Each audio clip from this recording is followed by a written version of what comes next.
Assalamualaikum warahmatullahi wabarakatuh. Kembali lagi bersama saya Nurbayatillah di Monolog Bisnis. Baik, untuk kali ini saya akan menjelaskan tentang pembiayaan dengan akad murabahah. Nah, langsung saja. Murabahah secara sederhana ini bisa diartikan sebagai akad jual beli barang dengan adanya penambahan margin keuntungan bagi si penjual dalam hal ini bank yang telah disepakati bersama.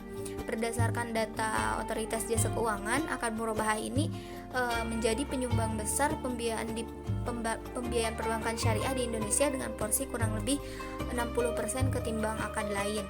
Nah, untuk contoh simulasi prakteknya adalah misal Bapak Anwar ini tertarik membeli sebuah rumah di kawasan Cibinong, Kabupaten Bogor seharga 300 juta. Kemudian Bapak Anwar mengajukan KPR syariah ke Bank A, B, C, atau D. Kemudian setelah itu Bank A, B, C, atau D ini bersedia membantu membelikan rumah tersebut dengan perjanjian bank mendapat margin atau keuntungan sebesar 100 juta dengan tenor 10 tahun. Nah, setelah bank membeli rumah ke developer dengan akad yang sesuai, kemudian bank menjualnya kembali kepada Bapak Anwar seharga 400 juta dengan cara mencicil selama 10 tahun.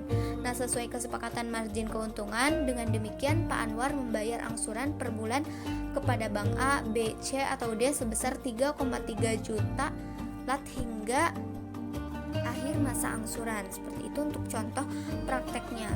Lalu untuk parameter kesesuaian syariahnya sendiri dalam menentukan kebijakan atau akad sesuai dengan syariah adalah yakni BAI mengacu pada 3 hal, yakni segala kegiatan terbebas dari transaksi riba, tentunya terbebas dari transaksi riba, goror, ihtikar, BAI an-najasi, 2 in 1, maisir, BAI ad-dain, biadain.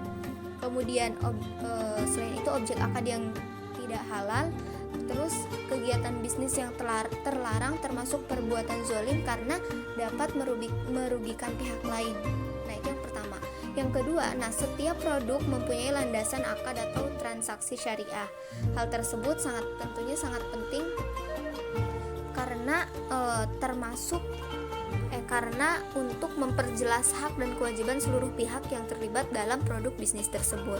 Nah, yang ketiga yakni terciptanya adab Islami dalam bermuamalah. Adab Islami ini tercermin dengan sikap adil, kemudian amanah dalam menjalankan bisnis dan berkomitmen sesuai janji yang telah disepakati. Itu untuk ketentuan dari parameter syariahnya. Lalu untuk selain itu harus menjaga dari segi adab etika bisnis juga, yakni menjaga adab-adab Islami dalam bermuamalah, saling memberikan rasa percaya satu sama lain, kemauan transaksi ini dilakukan dengan kemauan sendiri kemudian antara nasabah dan bank harus melakukan akad murabahah yang bebas riba, jadi terjauh dari riba.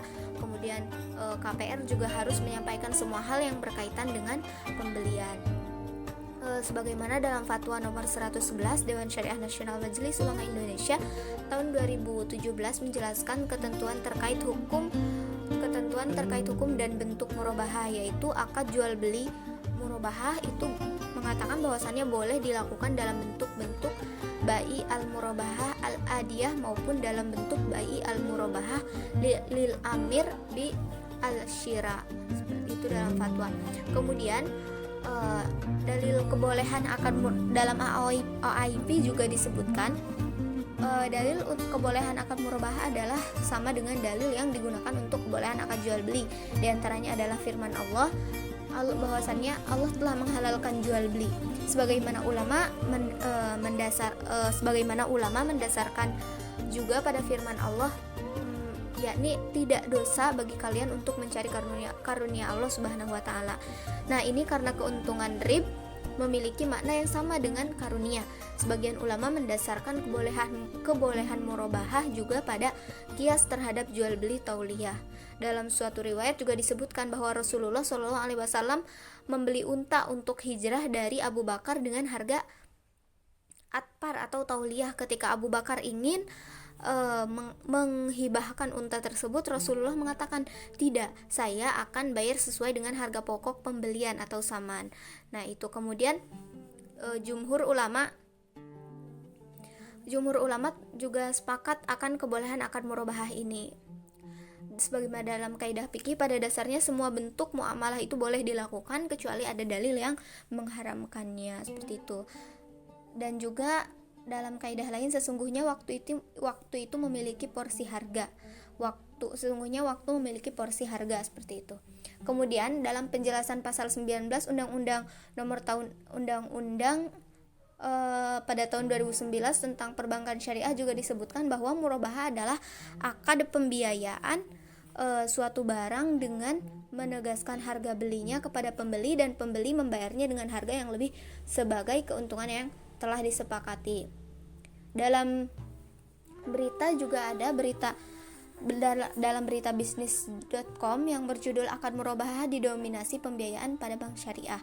Nah, berdasarkan berita tersebut, setelah saya baca, menjelaskan bahwa berdasarkan data Otoritas Jasa Keuangan atau OJK, bahwasannya penyaluran pembiayaan paling besar ini tercatat yakni menggunakan akad murabahah, yaitu dengan porsi hampir 50% dari total pembiayaan yang disalurkan bank syariah.